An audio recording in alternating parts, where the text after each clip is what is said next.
Alright YouTube, this is my thoughts on the Spotlight on Notebooks Apple event.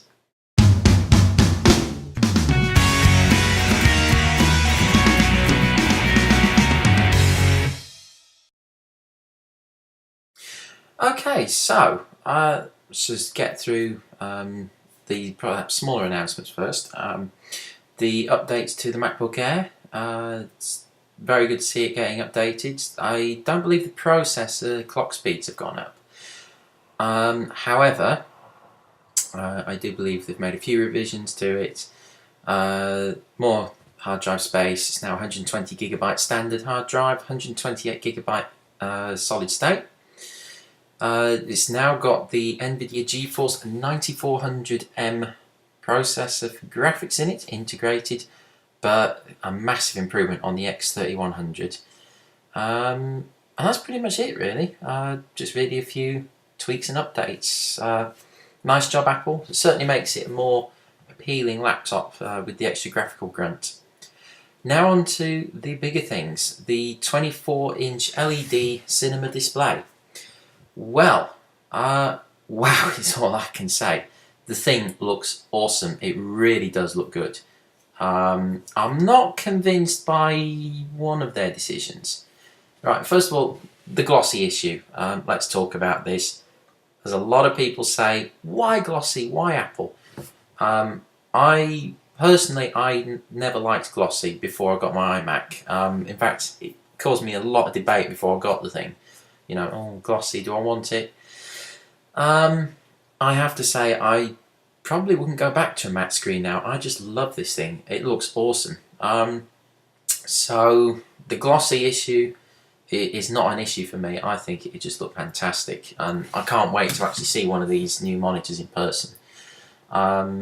What does probably kind of leave a bitter taste in my mouth, it's not got a DVI connection on the back of it. They've got DisplayPort. Now, I understand what Apple was saying. It's, you know, a new standard. This is going to be an industry thing. Perhaps remains to be seen, but okay, fair enough. But leaving out a DVI port on the back, it kind of restricts what computers can plug into it. Now, I understand that Dell ships some of their computers with DisplayPort as well. So, you know, it's all fair enough, but I think it's a new standard.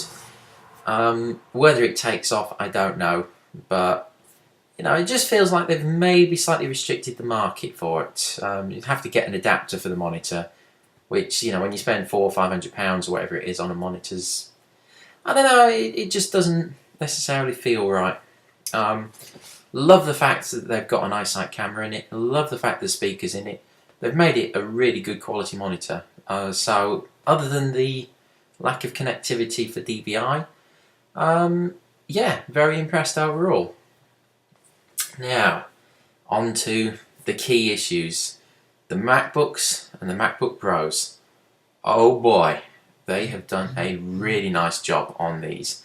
Again, glossy display issue, not a problem. I think it looks brilliant. MacBook Pros, I still think they look great, but I can see how a number of people might find it a little off-putting. Professional users working with graphics and stuff might prefer a matte screen. I think Apple should have offered that as an option. It's just one of those things. You know, if you're a pro user, and as I say, if you're doing graphical design, then colour accuracy is the name of your game. So to not have a matte screen could be a hindrance to that. But on the flip side of it, when LCD monitors started to become the norm, I believe a lot of graphics designers stuck with CRT monitors because of the colour accuracy issue. Now, what's kind of a important thing to remember here is that CRT screens were glossy. They had a glass front on them. So, kind of gone from glossy to matte. So I can see that we probably will go over to a glossy display again. But, you know, it's personal preference. I completely understand some users are going to have an issue with it. But as I say, I personally don't. Now, one omission that was surprising on the MacBooks was a complete lack of FireWire. Yeah, that's it doesn't really affect me personally. I mean, I've got a FireWire on my iMac. I've got FireWire on my old Dell laptop.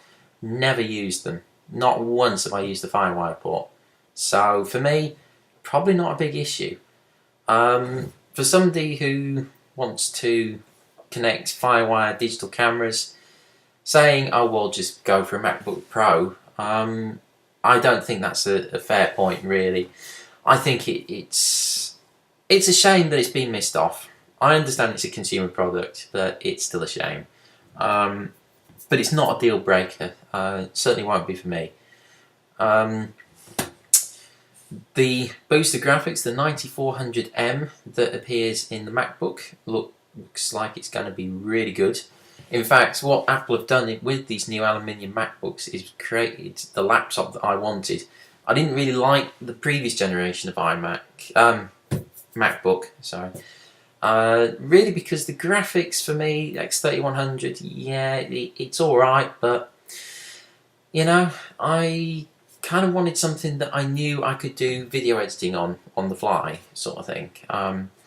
Which I know I could do with the 9400M, but, you know, as I say, brilliant machines by the looks of it. The MacBook Pros, I don't think they've missed anything off. I think the spec is really sound, particularly with the 9600's discrete graphics, as well as the 9400M. This is an inspired move, I think, to have slightly tamer graphics that give you more battery power for your day-to-day tasks, you know, for all that sort of thing. It's going to save you a lot of time. You know, an extra hour on your battery life, brilliant. To be able to turn it up to the full 9600M, you know, that's just excellent, because it means it's not draining power the whole time.